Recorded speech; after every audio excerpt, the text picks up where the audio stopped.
প্রিয় শিক্ষার্থীরা, আশা করি ভালোই আছো। আমিও ভালো আছি। আমার ঘরে আমার স্কুল অনলাইন ক্লাসে তোমাদের স্বাগতম। আমি গত ক্লাসে তোমাদের একটি কবিতার মাধ্যমে ভয়েস পরিবর্তনের অক্সিলারি ভার্ব পরিবর্তনের কীভাবে করতে হয় তা শিখিয়েছিলাম। আশা করি তোমরা ক্লাসটি দেখছো এবং বুঝতে পেরেছো। আজকে আমি কিছু মোডাল অক্সিলারি ভার্ব কীভাবে পরিবর্তন করতে হয় তার কিছু নিয়ম দেখাবো।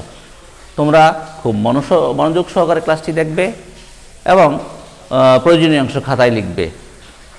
মোডাল অক্সিলারি ভার্ব তোমরা জানো, মোডাল অক্সিলারি ভার্বগুলো হলো can, may, might, shall, will, use to, need to, dare, এই ধরনের, গোয়িং টু ইত্যাদি।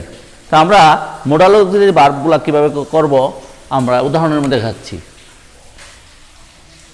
Active, I can do it. Passive, it can be, মূল ভার্বের পাস্ট ডান বাই মি। প্রিয় শিক্ষার্থীরা, আমি স্ট্রাকচারটি আগে লিখে নিচ্ছি। ST, object,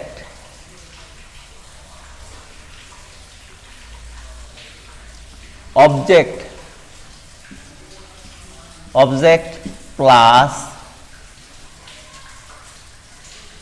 modal auxiliary plus be. আমরা প্যাসিভ করার সময় অবজেক্টকে অ্যাক্টিভ ভয়েসের অবজেক্টকে সাবজেক্ট করব।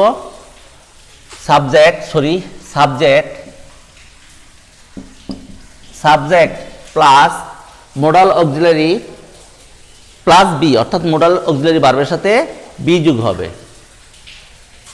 প্লাস B3 অর্থাৎ মূল ভার্বের পাস্ট পার্টিসিপল হবে, তারপরে প্লাস বাই প্লাস অবজেক্ট। হ্যাঁ প্রিয় শিক্ষার্থীরা, দেখো আমি আবার স্ট্রাকচারটা বোঝাই দিচ্ছি। হ্যাঁ, আমরা মোডাল অক্সিলারি ভার্ব যুক্ত অ্যাক্টিভ ভয়েসকে প্যাসিভ করার সময় আমরা প্রথমে অ্যাক্টিভ ভয়েসের অবজেক্টকে সাবজেক্ট লিখব, অর্থাৎ ইট লিখছি আমরা এখানে, ইট সাবজেক্ট। তারপরে বলছিলাম মোডাল অক্সিলারির সাথে বি যোগ হবে, তাহলে এখানে ক্যান হলো মোডাল অক্সিলারি ভার্ব, এর সাথে যুক্ত হয়েছে বি, তাহলে ক্যান বি। মূল ভার্বের পাস্ট পার্টিসিপল হবে, মূল ভার্বের B3 মানে ভার্বের পাস্ট পার্টিসিপল। B3 যারা আমরা ভার্বের পাস্ট পার্টিসিপল বুঝালাম, অর্থাৎ B1 present form, B2 past form, B3 ভার্বের পাস্ট পার্টিসিপল ফর্ম। তাহলে সাবজেক্ট প্লাস মোডাল অক্সিলারি ভার্বের সাথে বি যোগ হবে, plus B3 plus by plus object. এই হলো আবার স্ট্রাকচারটা। আমি এই নিয়মে মোডাল অক্সিলারি ভার্বগুলো ব্যবহার করে কতগুলো উদাহরণ দেখাবো, তা তোমরা মনোযোগ সহকারে দেখবে। ইনশাল্লাহ আজ থেকে আমরা মোডাল অক্সিলারি ভার্বের ভয়েস কীভাবে অ্যাক্টিভ থেকে প্যাসিভ করতে হয় তা শিখে ফেলব। Active, you must do the work. তাহলে আমরা একটা সাবজেক্ট, অ্যাক্টিভ ভয়েসের সাবজেক্ট অবজেক্ট ছিল দ্য ওয়ার্ক, প্যাসিভ ভয়েসের সাবজেক্ট হলো the work. Must be, modal auxiliary must, এর সাথে বি।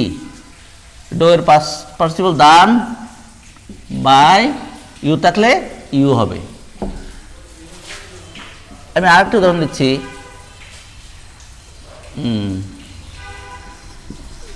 ইউ উইল,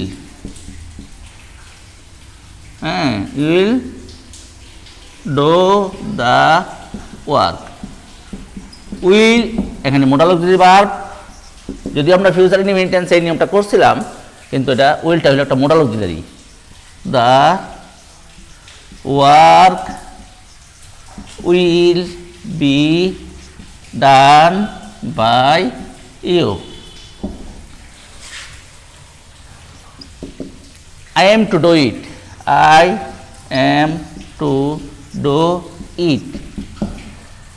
দেখো I am to do it, am টুটা modal auxiliary, it is to be, আয়ের সাথে এম হয়েছে। এখানে I am do it active ভয়েসের যে অবজেক্টটা ছিল ইট, এটা সাবজেক্ট হয়েছে প্যাসিভ ভয়েসে ইট, আয়ের সাথে এম বসে আর ইটের সাথে ইজ বসে। এটা আমরা আয়ের সাথে এম, ইটের সাথে ইজ, এটা আমরা আগেই ব্যবহারটা জানি। It is to be done by me, যেমন উই শুড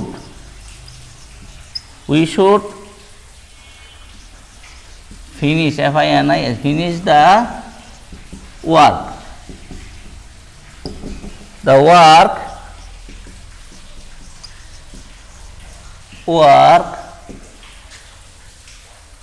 এখানে শুড আমরা উড দিতে পারি, would be,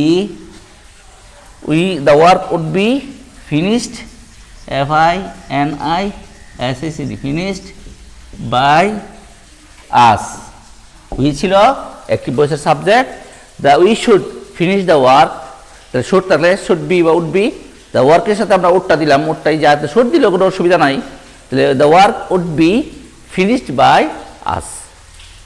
আমি আরও কিছু উদাহরণ দেখাচ্ছি।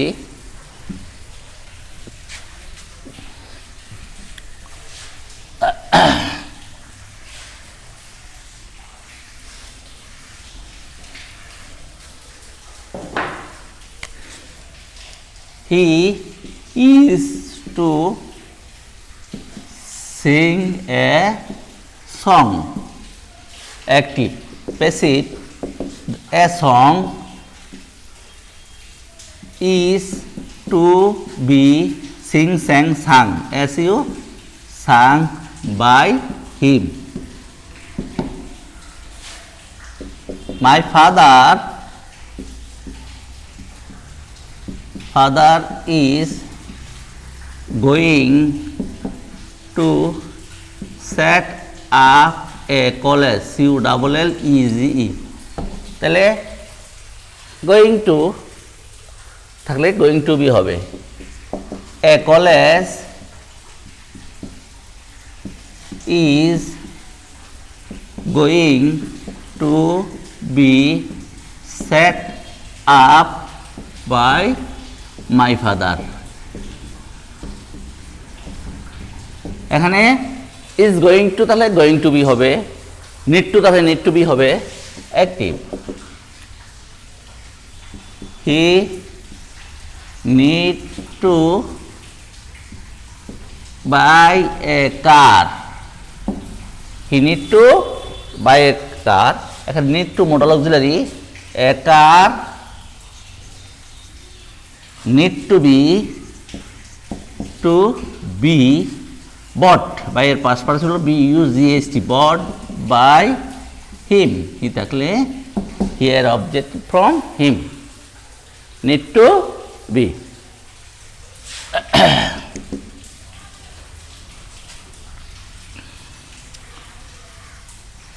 I, M-I-G-H-T, might do it, passive, it might থাকলে might be, M-I-G-H-T, might be done by me। I may do it, may থাকলে may be হবে, তাহলে it may be done by me। এভাবে প্রিয় শিক্ষার্থীরা আমরা মোডাল অক্সিলারি ভার্বগুলা পরিবর্তন করে ক্যান তাহলে ক্যান বি, মে থাকলে মে বি, শুড থাকলে শুড বি, উড থাকলে উড বি, ইউজ টু থাকলে ইউজ টু, নিড টু থাকলে নিড টু বি, শেল থাকলে শেল বি, উইল থাকলে উইল বি, মে থাকলে মে বি, মাইট থাকলে মাইট বি, উইল থাকলে উইল বি, এভাবে আমরা এগুলা বি বি দিয়ে পরিবর্তন করে আমরা অ্যাক্টিভ থেকে প্যাসিভ করতে পারি। তাহলে আমরা আজকে মোডাল অক্সিলারি ভার্বগুলা কীভাবে পরিবর্তন করতে হয় এটা আমরা শিখলাম। টাকচারটা অবশ্যই তোমরা খাতায় লিখেছো, ওই টাকচারটা ফলো করে করলে ইনশাল্লাহ তোমাদের মোডাল অক্সিলারি ভার্বের যে এই ভয়েসগুলো আছে এগুলো আর ভুল হবে না। এখন আমরা কিছু অন্য ধরনের ভয়েস আলোচনা করব।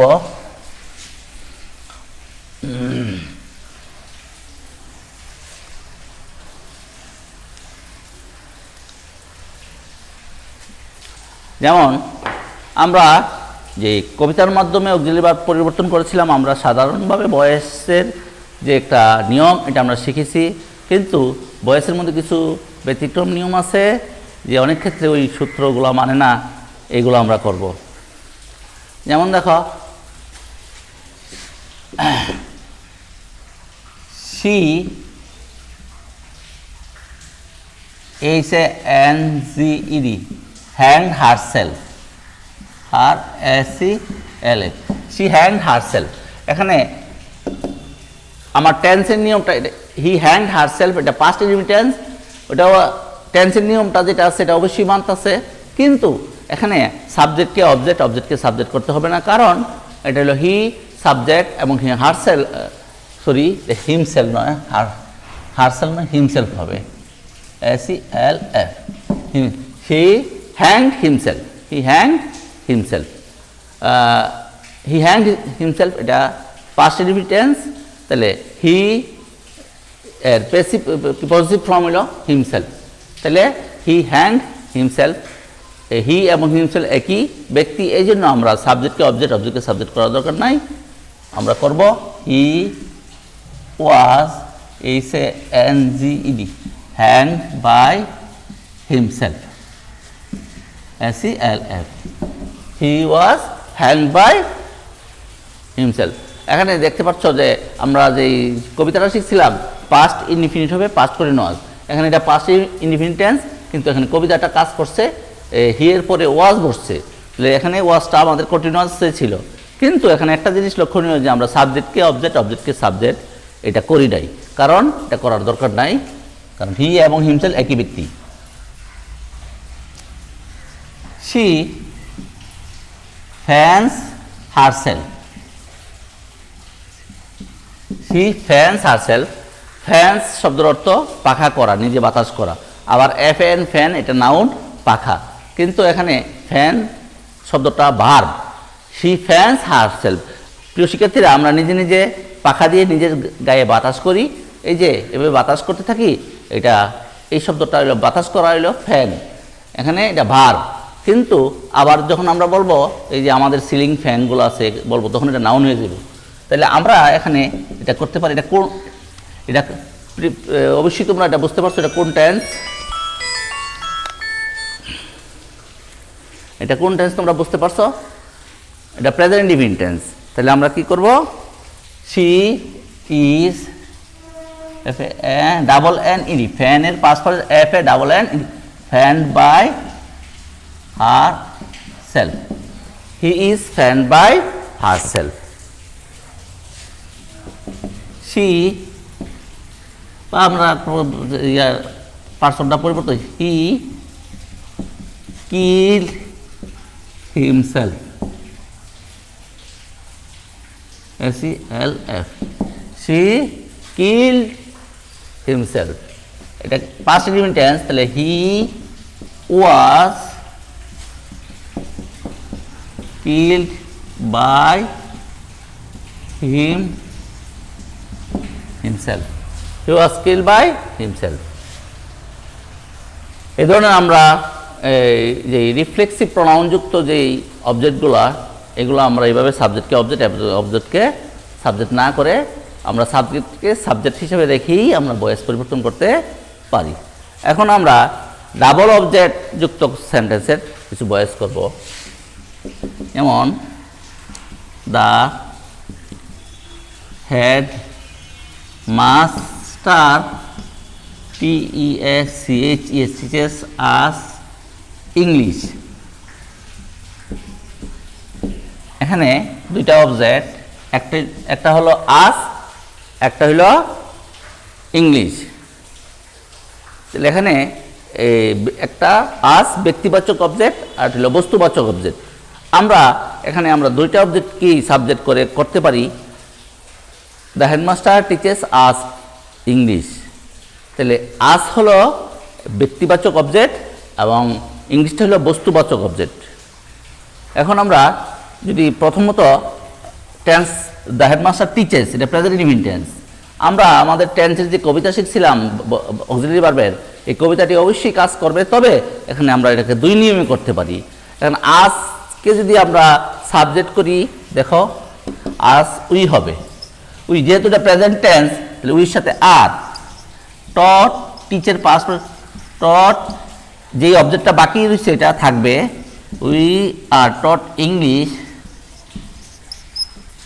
By the headmaster. বন্ধুরা যদি এটা প্রেজেন্ট টেন্স না হয় পাস্ট টেন্স ইন্ডিপেন্ডেন্ট হইতো, তাহলে আমরা এখানে আর না দিয়া ওয়ার দিতাম, এখানে আমরা আর না দিয়া ওয়ার দিতাম। যেমন আমি একটু পরিবর্তন করে লিখতে পারি, the headmaster teaches us English, we are taught English by the headmaster. আমরা এখানে পাস্ট টেন্স হলে আমরা করতে পারতাম, এখানে আর এস স্থলে ওয়ার হইতো, যেমন the headmaster taught us English, তখন আমরা আর এস স্থলে ওয়ার দিলেই বয়সটা হয়ে যেত। এখন আরেকটা অবজেক্ট আমার ইংলিশ, অর আরেকটা নিয়মে করতে পারি, ইংলিশ ইজ ইউজ জিএসটি টট আস, এখন আস অবজেক্টটা থেকে যাব, ইংলিশটা চলে আসছে সাবজেক্ট হিসাবে, তাহলে English is taught us by the headmaster, English is taught us by the headmaster. এভাবে আমরা এই ডাবল অবজেক্ট থাকলে আমরা এভাবে করতে পারি এগুলো। তবে সবসময় মনে রাখবা যে আমরা যেহেতু আমাদের পরীক্ষায় একটা উত্তর লিখতে হবে, তাইলে আমরা অ্যাক্টিভ থেকে প্যাসিভ করার সময় আমরা সবসময় ব্যক্তিবাচক অবজেক্টটাকেই সাবজেক্ট করব। আমরা বস্তুবাচক অবজেক্টটাকে সাবজেক্ট করতে প্রথমেই যাব না, প্রয়োজন হলে করব। আমরা এইভাবে আজকে মোডাল অক্সিলারি ভার্বগুলো কীভাবে পরিবর্তন করতে হয় এবং আরও ভয়েসের অন্যান্য নিয়ম শিখালাম। আশা করি তোমরা ক্লাসটি বুঝতে পেরেছ। ক্লাসটি বাসায় বারবার অনুশীলন করবে এবং প্রত্যেকটা ভয়েস 5 বার করে খাতায় লিখবে এবং নিজেই এটার উত্তরের সাথে মিলিয়ে নিবে। যেহেতু অনলাইন ক্লাস, তোমার খাতাটি আমার দেখা হয়তো সম্ভব হবে না, কিন্তু তুমি নিজেই একজন শিক্ষক হয়ে যাবে। এটা উত্তরটার সাথে মিলিয়ে বারবার চেষ্টা করবা, ইনশাল্লাহ তোমাদের বয়সে আর কোনো সমস্যা থাকবে না। আজ রাখছি, আগামী দিন আমরা ইম্পারেটিভ সেন্টেন্সের বয়সের মাধ্যমে বয়স শেষ করে দিব। সবাইকে ধন্যবাদ।